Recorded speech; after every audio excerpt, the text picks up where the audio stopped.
Thank you all for coming out and covering us. First, want to thank Commissioner Petiti for everything he does for our league. This has been the most transformational time in college athletics, maybe in the history of college athletics, and I feel very confident in our leader in how he handles our business as a conference. Also like to welcome our president. We have a new president, William Tate, who has come to join us from LSU, and very excited about that. Had a chance to meet with him. He had a chance to address our football team, and it was great, and can't wait to work together with him.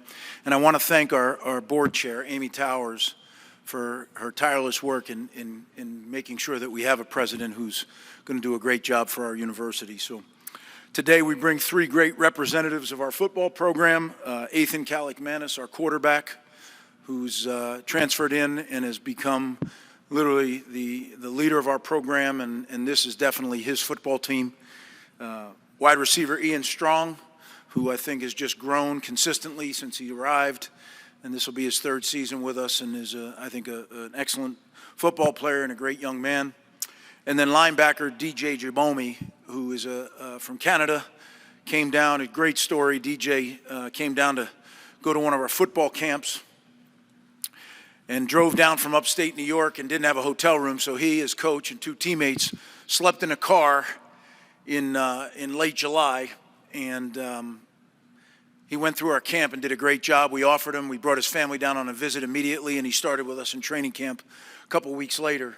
And now to be standing here at Big Ten Media Days and DJ be representing us, it's a great story. An excellent football player and even better young man. So those guys, thrilled to bring them out here to represent our team and our program.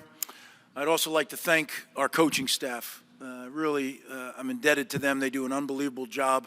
Kirk Shiraka, our offensive coordinator, who's now going into his third season, has done an unbelievable job leading our offensive staff. And I'd like to welcome Rob Smith back to Rutgers.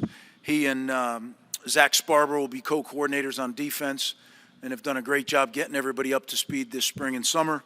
And then Eddie Allen, who handles our special teams, does a great job. So leading our staffs and them leading our players. Also, in this new day of college football, I'd like to recognize we have two assistant GMs. Assistant GM for finance is Jordan Walkstein, who's done an incredible job putting all the financial end things together. And then our assistant GM for personnel, Eric Josephs, who's been in that role with personnel since we arrived, but now has additional responsibility. So can't thank them enough. Again, after all the changes that are going on in college football, it still comes down to a few things, right? Getting prepared, being tough, and then go putting it on tape. And that's what this team, I think, has done a great job of doing so far in this offseason and summer. And I can't wait to coach them. This will be my 37th year coaching. I've never been more excited about doing it. I feel like I did when I was 25, and can't wait to get this thing underway. So with that, I'll open it up for any questions. Thank you, Coach. On your right side, second row. Good morning, Coach. Jacob Worland, KRUI. Coach Schiano, Rutgers returned to bowl contention in 2024 with disciplined defense and ball security principles with just 2 fumbles and 7 interceptions all season. With some returning starters and a sharper focus on creating takeaways, what specific areas are you targeting this offseason to push the program from good to constantly elite? Well, that's a great question, and for sure, the ball is the program at our place. So, there's a huge amount of emphasis on that. You know, we came back to Rutgers, and this will be our 6th season back.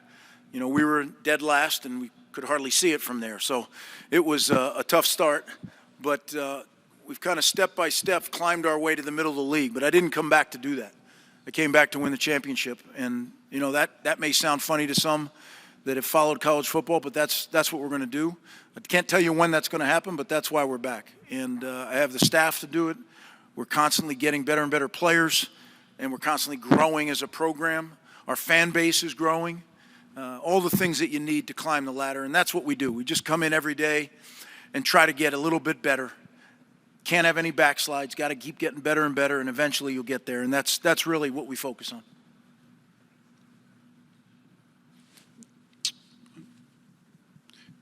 On your right side here, Coach.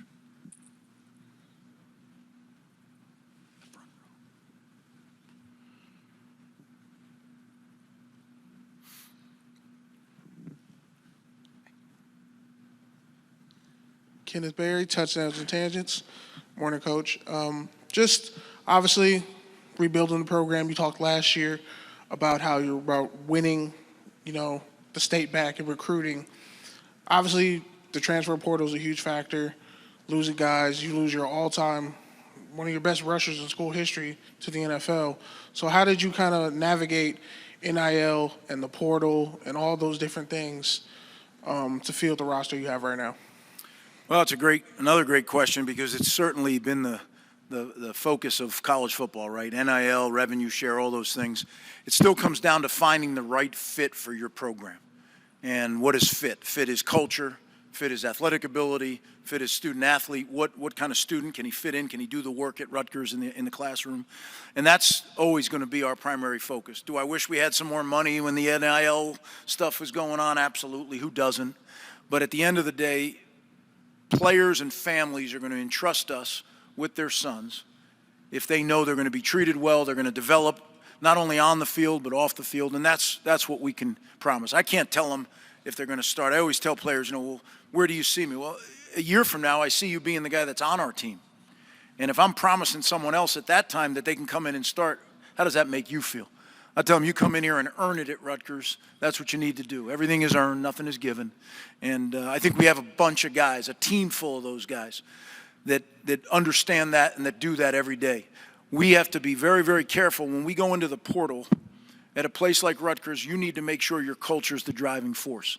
So if we're going to bring a guy in from the transfer portal, not only does he have to be able to help us right now, but he has to be a cultural fit, because if you're recruiting the good players in the transfer portal, they're going to help you. But if they help you and they're not a cultural fit, they're going to lead people in the wrong direction, and we can't have that. So I think our staff and the people I mentioned, Eric Josephs, Jordan Walkstein, our whole coaching staff have done a great job identifying the players that are a great fit for our football program. And I feel very confident in the guys we got in the portal. I feel really good about the guys we've recruited, and I feel really, really good about the guys that are in our program. So that's the mission, to keep upgrading little by little, net upgrades, until you have a championship football team. First row here, Coach. Coach Lynn Harrington with State Line Power 5. How you doing today? Doing well. How are you? I'm all right. So you being like a veteran coach, being around for years, like you said, what's your thoughts on college football with the salary cap, with the revenue sharing and everything? What's your thoughts on that? Look, I think college football is in a great place, and I know a lot of people like to moan and groan about things that are different, right? We need to just let things settle down and figure out if what we've done, what the court system has done, is it going to allow us to kind of find a level where we can go out and perform, where we can go out and have the kind of teams and programs and leagues that we want to have. I think tweaking things too early, let's see how it works out right now. We did a lot. Let's settle down and see how this works. I know with the CSC, there's a lot of things that are talked about. All those things are great, and they need to be taken care of. I forever have believed that players should be paid. I always felt it was an injustice that players didn't receive some form of compensation, whether it was a stipend or whatever it would be. I'm thrilled where we are right now. I think that there needs to be some fine-tuning, but not major changes right now. Let's see if this will work, and if it doesn't, then a couple years from now, let's change it then. But I think college football is still incredibly popular. The fans love it, the players love it, the coaches love it, and I can't wait to get started. Coach Greg Schiano, thank you so much for your time. Okay, thank you, guys. Coming off back-to-back winning seasons for the first time in a dozen years. We were mentioning new co-DCs. Rob Smith and Zach Sparber will be the guys who are calling that defense for Greg Schiano. Made some noise in the portal, and then some key returnees, including two of them who we just spoke with in Djabome and Kaliakmanis. Greg Schiano is with us right now. And, Coach, it was interesting because I was asking your players about, hey, you just had the most wins you've had as a Big Ten program, back-to-back winning seasons, and I kind of said, hey, give me a sense for the vibe around Rutgers football. I was expecting it to be glowingly positive, and it wasn't. I mean, it was very clear they were not in any way satisfied with what last year was.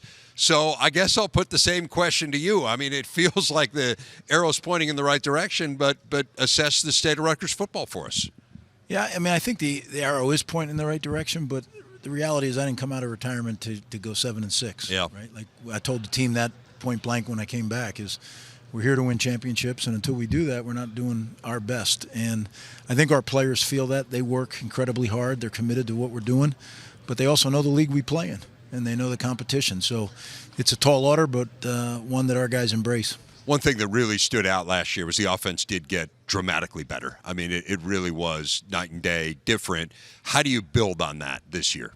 Well, I think they got a little taste of what they're capable of doing, right? The last 6 games, we scored over 30 points all 6 and over 40 the last 2. So if you can continue to do that, and unfortunately, we didn't play great defense last year. And a lot of reasons, the biggest one being a lot of our players were unable to play. But we got to get that fixed, and if we can continue to grow offensively and continue to be consistent in the kicking game, it gives us a chance every week. Yeah, kind of to that, Coach, when I think of Greg Schiano or I think of Rutgers, I think the identity is going to be play great defense and run the football. And then you look at some of the changes, 2 new defensive coordinators replacing 8 starters, Kyle Monangai now in the NFL.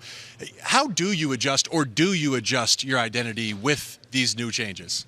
Well, I think on offense with the running back position, I think we have a really strong room. We've got a great running back coach in Damir Shaw, who I think really does something unique. In the running back room, there's only one football, right? And if you're not careful, there can be some selfishness there, and that doesn't happen. I think our offensive staff, led by Kirk Shiraka, and I said, Damir, they've done a great job. We have a great running back room. Now we got to figure out who's going to be that guy to replace Kyle. Defensively, I feel good. I think we have a lot of good young players. They got to go play now. And Coach Smith and Coach Sparber, they've done a great job implementing their system this spring. And it's not a big change from what we've done, some little things. But I'm excited about watching this defense get better every day. Your players talked earlier with Dave about culture. And it was a great question. You followed up, like, what does it look like? How do you feel it? Their answers were incredible. And I think watching you play, you guys have to win in the margins. And to me, that is reflective of culture. So how do you build upon what you referenced earlier, last year's success, to make sure you can take that step and compete for championships? Well, I think what we do is we continue to educate. So every single Wednesday we do Football 101, where we're talking about not only, it's not about your position or the offense or the defense, but how you win football games. And for guys to understand the how, I think this generation especially, they want to know how and why, not just do it. And I think when you can teach them the how, then they start to appreciate it more, and I think there's a little more buy-in. But at the end of the day, you got to take care of the football. First and foremost, the ball is the program, and I think our guys understand that. Kind of to that, Coach, you look at your portal strategy, a lot of guys that are coming from smaller schools, whether it's G5 or FCS. Was that intentional? And if so, what does that allow your culture to do? Well, that's worked best for us. I'm not saying that's for everybody, but look, we go into the portal to get guys to really fill a need for that season. And when you do that, then you're bringing them in, you got to believe they can play right now and make plays. Well, as a player, right, guys who make plays, other guys follow. And if they're not a cultural fit, they're going to follow them to a bad place. So we got to make sure that not only we've walked away from some really good players in the portal because they're just not a cultural fit, and we're going to stick to that. Love being up in your office last season because you could see the parking lot. Athan Kaliakmanis, he seems like a coach. Just hearing him on set a few moments earlier, when you're watching him walk out, I'm curious what's going through your mind now with your quarterbacks returning, especially the productivity the last few weeks of the season. Yeah, it's funny you say that, and I can actually picture him because he bounces out of the building. Like, this guy is full of energy, right? But that is one of my favorite things. I can see the guys leave, and every once in a while I'll see a guy who's got little slumped shoulders, and I'll call him right then and just say, hey, man, you good? And then now they know, because now they look up at the window. Yeah. Big brother is watching. For a while, they didn't really understand. How does he know to call me right now? It didn't take that long for them to figure it out. One of the deciding factors in our conference is going to be these close games, one-score games. You talk about winning in the margins. Illinois 5-1 last year in those one-score games. 4 of your 6 losses, one-score games. What, in your eyes, what are the 2 or 3 key principles that ultimately allow you to flip that and succeed in those close games? Well, you got to take care of the ball. That's always number one, right? But then you look at it, are you efficient with your penalties? I don't ever want to be, non-penalized. Then you're not playing hard enough. But are they playing penalties, or are they stupid penalties? Are they personal fouls? Are they pre-snap penalties? Those are what kill you. You can't have that stuff. That's in the margins, though. Do guys understand that? Do they understand the significance, Everybody wants to talk about third down. I get it. Third down's critical. But how do you get in good third down? First and second down has to be efficient.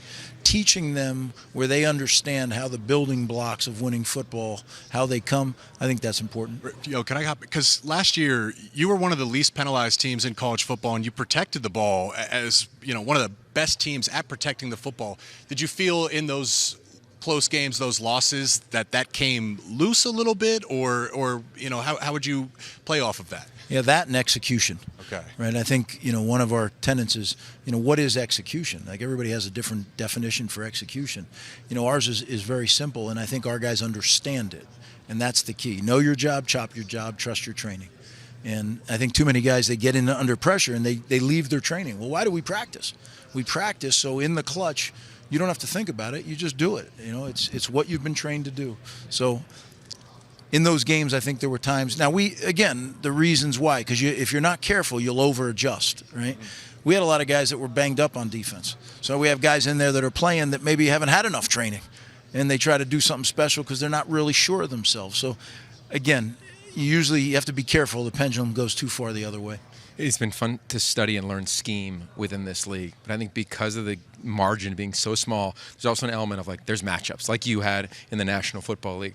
I feel like looking at your receiving core, Ian Strong, KJ Duff at 6'6", DT Sheffield coming in as a transfer, it feels like you could win the matchups outside or in the slot now. Do you feel more confident than you have before winning matchups when you have to? Red zone moments turning 3 into 7? 100%. Yeah, I do. This is the best place we've been in receiver core in a long time. And again, when we came back, it may have been the worst thing, other than the offensive line. The offensive line was rough, but receiver room was probably second. And the job that Coach Brock and Coach Shiraka and our whole recruiting staff have done to turn that around and flip the script, so to speak, I think is really a tribute to them.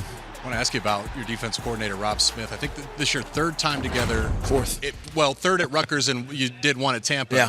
What is it about him that's so special? Why are you so comfortable with him? Well, look, he's one of us. He understands what we're about, believes in the same principles. He's a great person, but all that being said, football-wise, really understands what Rutgers football and Rutgers defense, what we want it to be, and the tenets that we believe lead to playing great defense. It's talking about keeping it in the family, one of us. If we can mic you up before you play Minnesota and PJ Fleck, what is that going to be like between you two? Because I feel like on both staffs, it's just guys that come from your tree in a lot of regards. There are a lot of crossovers, you're right. But PJ does a great job. I got so much respect for him, and I'm really proud of him, right? He's like a little brother of mine, and he does a great job with his program and their consistency. That's what I love watching. Year in and year out, they're a consistent program. So it'll be a tough trip, going out there, and they'll be ready to go now. I promise you that. He gets them ready. That is the second conference game for you guys. You open up with Iowa. I mean, I looked through your conference schedule, and if I could find one word to describe it, I think I might use difficult. Yeah. So how important is it going to be for you guys to get off to a good start? Well, it's always important, right? But you're right. We have a very tough schedule. But playing in the Big Ten, that's what it is. If you didn't want that, don't join the league, right? So we're very excited about the opportunity we have. I look at it as just that, as an opportunity to go play great football and let the chips fall where they may. Really good year for Rutgers a season ago. 7 wins for the Scarlet Knights, including 4 in the Big Ten, their most ever. And you see the schedule ahead for this year. It includes a Big Ten Network opener, a Thursday night against the Ohio University Bobcats, 2 of the first 3 on the Big Ten Network before they begin conference play at home against Iowa on Fox. Should be an outstanding game there as well. You saw 3 of the Scarlet Knights stars in that little montage off the top, and they are with me. Dariel Djabome, linebacker, Athan Kaliakmanis, quarterback, Ian Strong, wide receiver. Great to have all 3 of you here.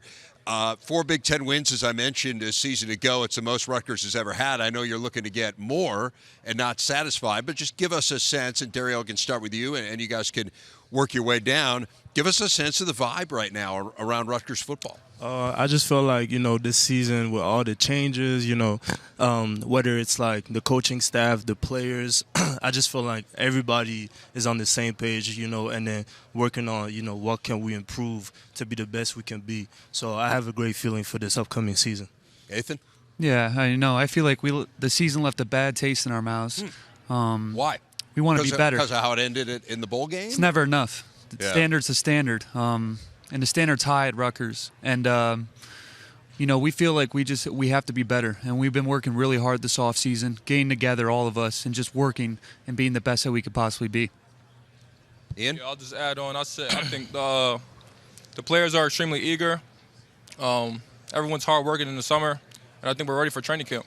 I want you guys to give people some insight into Coach Schiano. I mean, he has done things that no one's ever done at Rutgers. More than half of Rutgers' wins against ranked teams all time have been when Greg Schiano was the head coach. So, Ian, I can start with you, but I want to hear from all of you. Give me a sense for why he is the right guy for Rutgers. Why has he been able to kind of unlock the potential in this program where others were not able to? Yeah, I think coming in as a freshman, he harps on developmental, and I think if you really buy into Coach Schiano's culture, I think it suits you to become a very good player. Yeah, I have to agree with Ian on that one. It's the culture. When I transferred here, I completely bought into his culture. And it changed me not only as a football player, but as a person. What about the culture? Like, give us an insight. When people talk about culture, what are you talking about? Give me a specific. Yeah, well, I'll give you CHOP. CHOP is the focus and mental toughness to hit that spot over and over and over again. And, it's very hard to do, to go every day and give it everything you got and not let up. And I learned that here. I learned the focus and the mental toughness to keep going and going and going. Dariel?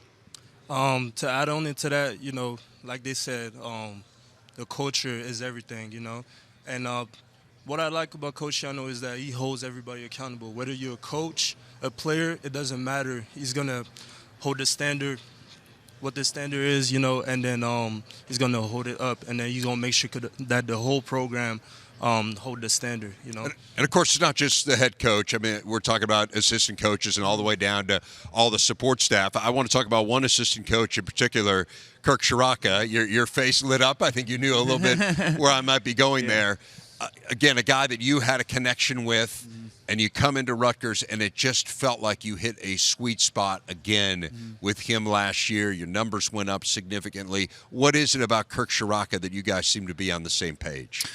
It's our communication, honestly. When we communicate, we're honest with each other. And whether that's in the film room, whether that's on the field, I'm always asking questions because I want to pick his brain. He's so knowledgeable about the game. So when we're in the film room, I'm asking questions. When we're on the field, I'm asking questions. And I think that's what helped me become on the same page as him.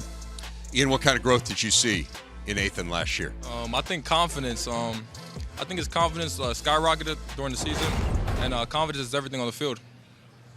You're a known commodity, a wide receiver. We saw some of your highlights there coming back in. KJ Duff as well. But I think there are some new faces here in the wide receiver room. Bring people up to date on some of the players they need to know about who have stood out in the spring and in the offseason. I think DT, he's new to the room, but he took that leadership role, bringing the young guys along. KJ Duff, of course, he played. Ben Black. And we're just trying to get the young guys there to get ready for the season. What about the running backs? Kyle Monungai was such a huge part of what you guys did. I feel like it must have been a sense of comfort to know that he was there beside you or behind you, depending on the formation, to be able to hand it off to him. So the fact that he's gone, tell us about the running back room. It feels, at least to an outsider, like a little bit more running back by committee this year. Is that a fair assessment? Yeah, I mean, Kyle was special. Kyle was really special. I've had the pleasure of playing with a lot of great running backs in college, and what I have to say is our running back room it's like it never lost a beat. We got CJ, we got Benji, we got Antoine. I mean, these guys could really play, and you saw a peek of it in the bowl game with the two younger backs. I mean, they could really play, and that's every position. I mean, we've lost some people at different positions, but we've had guys that have that had to get a lot of experience, a lot of younger guys that were thrown into the fire. So we're ready, man. We're ready to go. Dariel, I want people to get to know you a little bit, and Coach Schiano touched on this in his podium comments today, but help people understand a little bit of your journey. You're from Canada. Your family is from Cameroon. Right. And you were essentially, lightly recruited, I guess might be the best way to put it. You're on a tour of U.S. colleges. Right. With some of your high school teammates from Canada, had nowhere to sleep and had to sleep in a car in a parking lot in July to go to Rutgers camp. I can't imagine you had a great night of sleep. Would that be a fair assessment? No. Yeah. And then you really showed out that day. So, like, take people through your journey and help them understand what it took to get from a lightly recruited Canadian player to someone who's here in Las Vegas representing his team. Right. So first and foremost, just being like an international student, it's hard to get exposure. We have a lot of talents, hidden talents in Canada, and I'm sure like anywhere else in the world, but it's just, the exposure. We have a huge lack of exposure. For me, I went to the Buffalo camp, right? That's where I met Coach Hedman and Coach Fraser, and they had told me, yo, performed pretty well. Like, we would like you to come and then assist our camp. I'm like, I can't, I'm on a camp tour with my teammates. Like, I can't just, individually go to your camp. A month later, they reach out to me again. They're like, we really want you to come to our camp. I'm like, Coach, they really want me to come to our camp. I didn't know what Rutgers was, to be honest. That same day, that same weekend, go to the UMass camp. I had a pretty good camp. They had no offer. The next day, it was the Rutgers camp. I arrive, it's nighttime. I text the coach. I'm like, yo, I'm here. But I didn't have nowhere to stay. I didn't have the funds to pay to afford, any hotel, no nothing. So we was like 4 in the car. I remember the car. It was a Kia Sport, a gray Kia Sport. Bunch of big football players just in the Kia Sports sleeping. And then I remember, like, it was so uncomfortable. Like, I woke up, like, maybe, like, twice at night, But then, like, the very next day, like, I had a camp, kind of like a private camp. I think I nailed it. Yeah, I guess so, right? And then, Coach Schiano offered me on the spot. It was crazy. Like, he told me to stay on the OV the same day. I thought I was going back to Montreal, you know what I'm saying? But yeah. Told me, nah, you staying. And then he flew my dad, my big bro, and then we went to New York City. It was great vibe, great environment. And then the next day, I go back. Coach Schiano, like, trying to rush me to commit and stuff. I'm like, nah, I got to talk to my mom first. So I talked to my mom, and then the very next day, like, I committed. So that's an amazing story. Yeah. Speaking of family, your brother's on the team, Dino. Now, he's a wide receiver. He does not have a career catch yet. How important is it to you to change that this year? Yeah, well, it's just a blessing to have a brother that I could practice with every single day. And, maybe it isn't wide receiver, but Dino has a huge role on special teams here. And special teams is probably the most important part about football. And my brother has a big role in that. And, he's grateful and blessed for the opportunity, and he's going to go kill it. If he gets a shot at wide receiver, he'll be ready, because my brother's the type of guy that's going to be ready. But he has a huge role on special teams, and he's doing really well. How meaningful is it for you to be able to share this experience with him? Oh, it's incredible, because my brother shouldn't be in the place that he's in. My brother grew up with CAPD disorder, which is central auditory processing disorder. It took him a little longer to process more than others growing up, but the stuff that he's overcame and the fact that he's here today it's inspiring for me. I look up to him, and it's a blessing from God. That's all I could say about it. That's a wonderful story. We were talking about KJ Duff, your high school teammate. Obviously it's different, a brother versus a high school teammate, but for you guys both to have kind of showed out together here in the last year, what has that meant to you? I'm just going to start with recruiting. I didn't want to force him to come here. Like, I wanted to let him make his own decision, so I wasn't too hard on him to commit here. But after he committed, I was glad he committed. A few months later, he moved into my apartment building, so we were able to hang out all the time. He's always laid up in my couch when I come home. So, you have an actual brother on the team, but I feel like I have a brother on the team too. Sure. It's interesting, and you were recruited primarily as a safety. Yeah. And then moved to wide receiver. You played both in high school. So I think you probably have some pretty good insight into the defense. I know the defense wasn't necessarily where you guys wanted to be and wasn't at the top standard of what we've seen from some great Greg Schiano defenses through the years. What have you seen in terms of progress on that side of the ball from spring and moving into the summer? Yeah, I think the defense has a different culture, so I think they have to be glued differently. And people like DJ getting the defense together, extra walkthroughs, extra film time, that's stuff that we do on offense. So I feel like that will benefit the team. Rob Smith, defensive coordinator, what should we know about his defense? His defense is solid. It's a complex defense, but I feel like as soon as everybody like really buy in it, like into it, and then like Ian mentioned, like get some extra film together. You know what I'm saying?